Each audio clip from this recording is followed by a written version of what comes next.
오늘은 종교 개혁 주일입니다. 10월 31일이죠. 근데 이제 오늘은 30일에서 종교 개혁 주일이라고 합니다. 우리가 하나님의 자녀가 되고 하나님을 우리 아버지라고 부를 수 있는 것이 인간의 공로에 의해서 우리가 무슨 자격이 있어서가 아니라 전적으로 하나님의 은혜이고 믿음으로 된 것이고,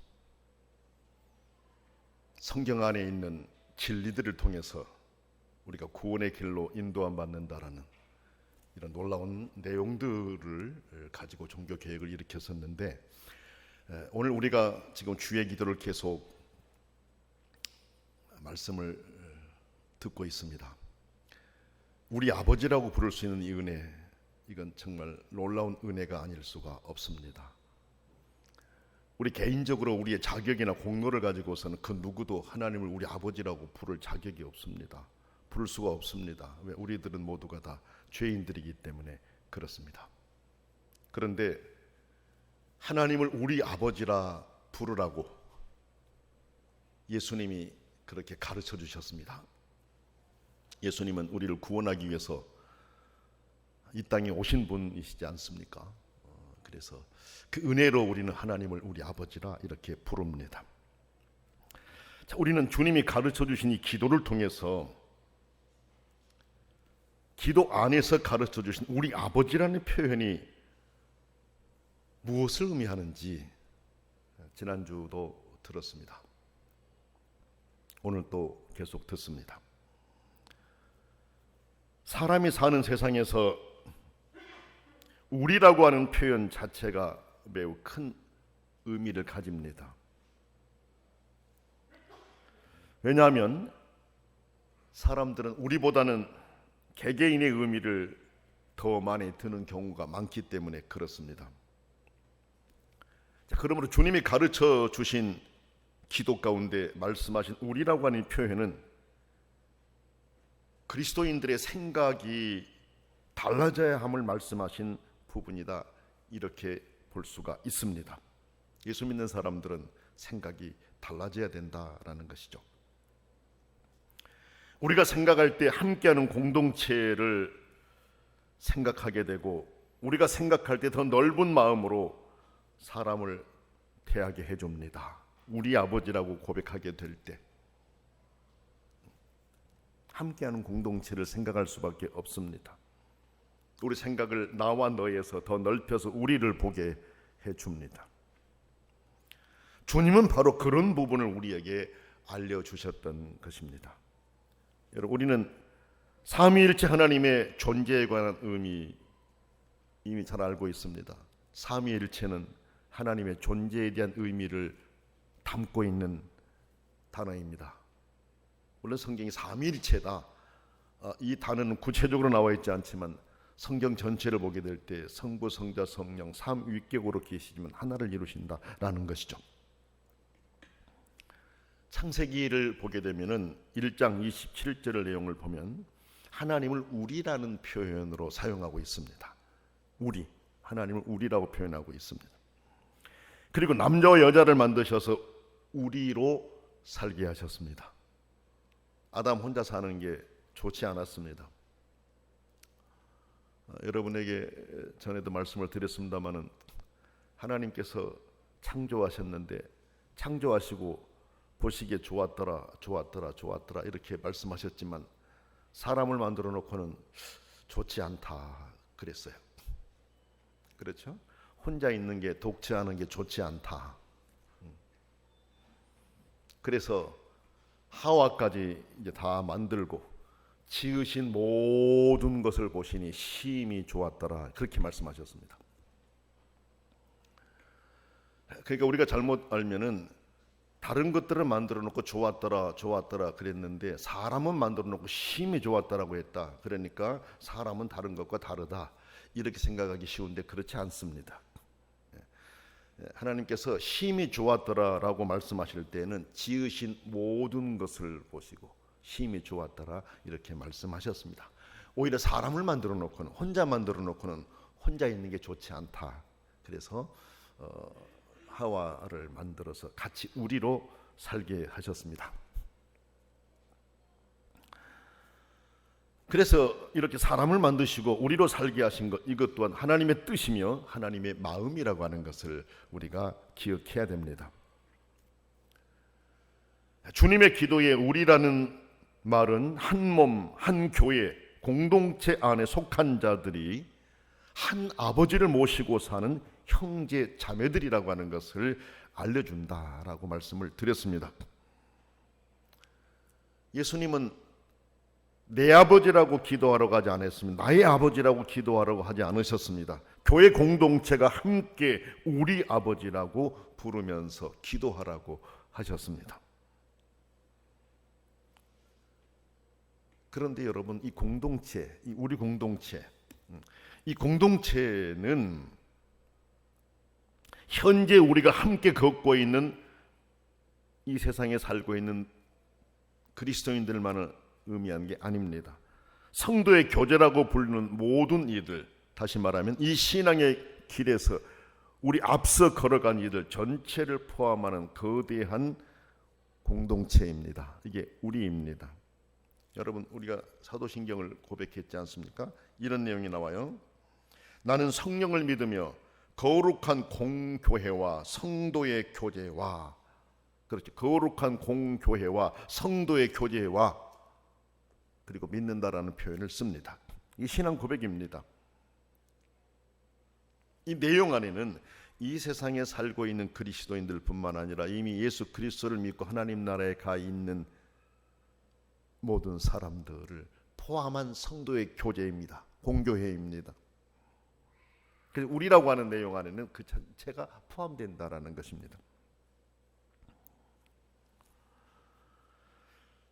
먼저 하나님의 나라에 들어간 이들이 천국 성벽 위에서 아래를 내려다보며 하나님을 찬양하는 우리의 목소리에 함께 참여해 주는 것입니다. 믿음을 지키려는 우리의 싸움에 그들이 응원을 보내줍니다. 히브리서 12장 1절 말씀 보면 이런 말씀이 나옵니다. 이러므로 우리에게 구름같이 둘러싼 허다한 증인들이 있으니 하신 말씀이 나옵니다. 이러므로 우리에게 구름같이 둘러싼 허다한 증인들이 있다. 예수 믿고 먼저 하나님의 나라에 가 있는 사람들을 말씀합니다. 우리 아버지는 예수 그리스도로 인해 예수님의 아버지를 우리 아버지로 부르며 어린아이같이 자기 어린아이들이 자기 아버지께 다가가 도움을 청하는 것처럼 그렇게 기도하도록 하셨습니다. 아빠에게 어린아이가 뭐를 구하는 것처럼 그렇게 기도할 수 있도록 우리 아버지에게 기도하게 하셨다라는 말씀입니다. 여러 차례 말씀을 드렸어요. 우리도 하나님의 자녀이지만 예수님과 다르다. 예수님은 하나님의 친아들이고 우리는 양자들이다라는 말씀을 드렸습니다. 그러므로 이는 이 기도를 통해 우리가 하나님의 가정의 일원이 되었음을 고백하게 합니다. 양자로서 하나님의 가정의 일원이 되었음을 고백하는 것, 이게 우리로서 기도드리는 것입니다. 하나님 아버지는 창조주 하나님이시지만 또한 예수 안에서 우리를 구속하시어 양자 삼아서 하나님과 한 권속이 되게 하셨습니다. 여러분, 친자와 양자는 법적으로 같은 권리를 갖습니다. 그렇지 않습니까? 그러므로 예수께서 아버지에게 기도하듯이 우리 또한 하나님 가족의 일원으로서 예수님이 아버지라고 부르며 기도하셨던 것처럼 우리도 하나님께 그렇게 기도드리게 되는 것입니다. 그렇게 하라고 하셨어요. 우리로서 그렇게 기도하라고 가르쳐 주셨습니다. 물론 여기서 아버지라고 하는 표현을 우리의 인간이 사용하는 이 사고의 개념으로 남성이라는 사고에 고집할 필요는 굳이 없습니다. 왜냐하면 하나님은 인간의 성, 젠더 개념보다도 크신 분이시기 때문에 그렇습니다. 그렇다고 의도적으로 성경에 나와 있는 아버지란 단어를 빼는 것도 옳지 않습니다. 아버지는 언제나 자녀의 말에 귀 기울이고 대답합니다. 우리의 아버지이신 하나님도 그런 분이심을 알고 기도하라고 알려주신 것입니다. 아버지의 관심이 자녀들에게 있지 않습니까? 자녀들이 무엇을 요구하는지 귀 기울이고 있지 않습니까? 우리가 하나님께 기도할 때 그와 같은 모습으로, 그와 같은 자세로 우리 아버지께 기도하라고 하신 것입니다. 중요한 것은 하나님을 우리 아버지로 부르는 사람들은 한 가족의 일원임을 기억하고, 함께 주의 기도를 드리는 사람들은 서로 사랑하고 살펴주는 마음을 가지고 기도해야 합니다. 우리는 예수님이 아버지께 기도하신 것처럼 예수 안에서 우리로 하여금 예수님의 아버지를 우리 아버지라고 부르면서 기도하라고 주님이 말씀하시고 가르쳐 주셨기 때문에 예수님께서 하나님께 기도하신 것을 배워서 우리도 우리 아버지께 그렇게 기도해야만 합니다. 또 우리 아버지라고 하는 의미는 모든 인간 아버지들이 하나님 아버지, 우리 아버지의 경험의 기초에서 평가되고 심판받고 부족함이 드러난다라는 것을 우리 아버지, 하나님 우리 아버지를 통해 우리가 알게 됩니다. 그러므로 여러분 여기서 꼭 기억해야 될 게, 우리가 하나님을 우리 아버지라고 할 때 우리의 생물학적인 아버지에 대한 이해의 범위 안에서 하나님을 생각하고 하나님을 이해하려고 해서는 안 됩니다. 하나님을 우리 아버지라고 하니까 하나님을 그 좁은 하나님, 우리가 아버지라고 생각하는 그 아버지 범위 안에서 하나님을 생각해서는 안 된다라는 것입니다. 그거를 벗어나야 됩니다. 왜 그럴까요? 인간의 제한되고 부족한 아버지 개념에 대한 그 개념을 가지고 하나님을 평가하는 것, 이건 잘못됐다라는 것입니다. 왜 그럴까요? 인간의 아버지는 이기적이고 협소한 생각 안에 머뭅니다. 그래서 하나님 우리 아버지라고 할 때 우리가 살아가는 그 아버지의 개념 안에서 하나님을 묶어놓고 생각하려고 하는 것, 그렇게 되면 하나님을 작은 하나님으로, 좁은 하나님으로 생각하기 쉽고 내 아버지 상 그대로 하나님을 머릿속에 기억할 수 있습니다. 그러나 하나님 우리 아버지는 그것을 뛰어넘는다라는 말씀입니다. 하나님 우리 아버지는 그 아버지를 넘어 더 큰 세계를 보게 합니다. 그리고 교회는 인간의 가정을 넘어 그리스도 안에서 더 큰 가족을 보게 합니다. 하나님 가족 형성 안에 하나님은 아버지이시고 교회는 가족입니다. 우리는 곧 가족입니다. 이것은 세상의 기준으로 본다면 우리가 전혀 친구가 될 수 없는 자들과 함께 교회에 모여서 하나가 되고 하나님의 가족의 일원으로서 자매와 형제라고 부르게 되는 것입니다.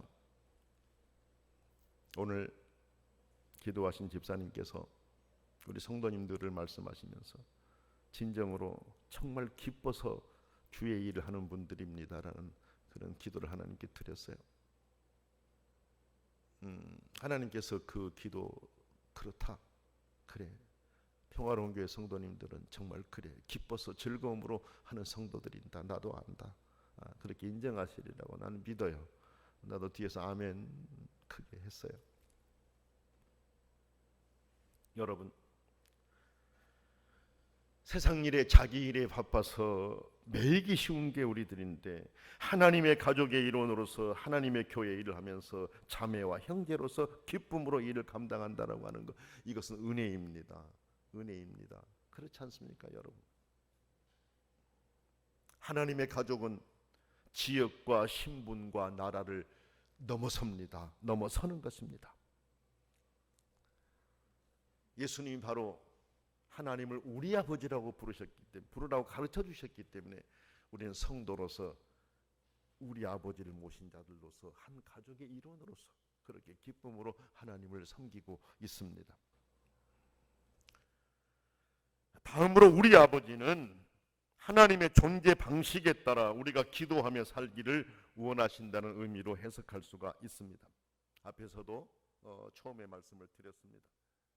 삼위일체 하나님, 그렇죠? 하나님은 성부, 성자, 성령 삼위일체 하나님으로 거하신다. 이는 삼위일체 하나님은 서로 위격이 다르지만 하나를 이루시고 평화로운 공존을 영위하시는 관계적 존재라는 것입니다. 성부로 계시고 성자로 계시고 성령으로 계시지만 평화로운 공존을 이루면서 관계적인 분이시라는 것입니다.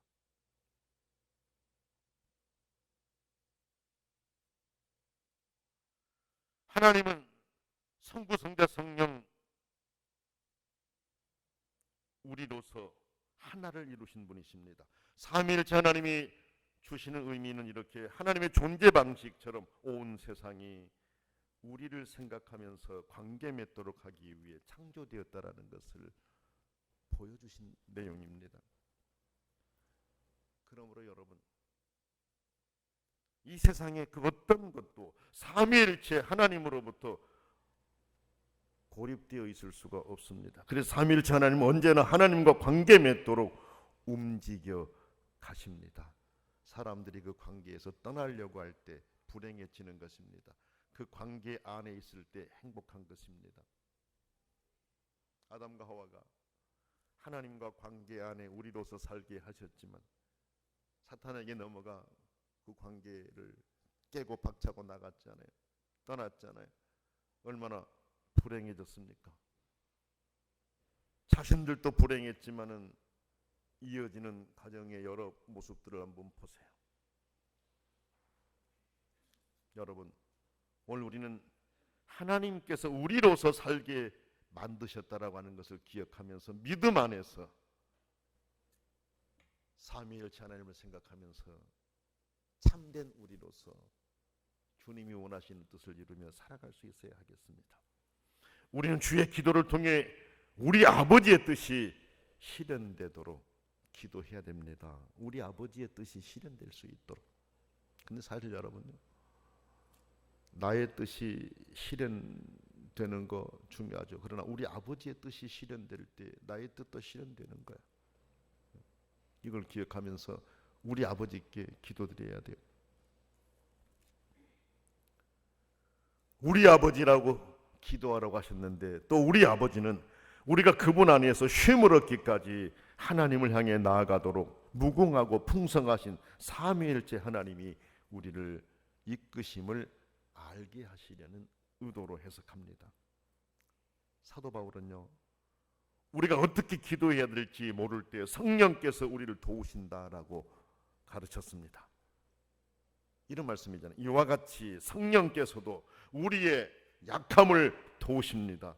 우리는 어떻게 기도해야 할지 알지 못하지만 성령께서 친히 이루 다 말할 수 없는 탄식으로 우리를 대신하여 간구하여 주신다.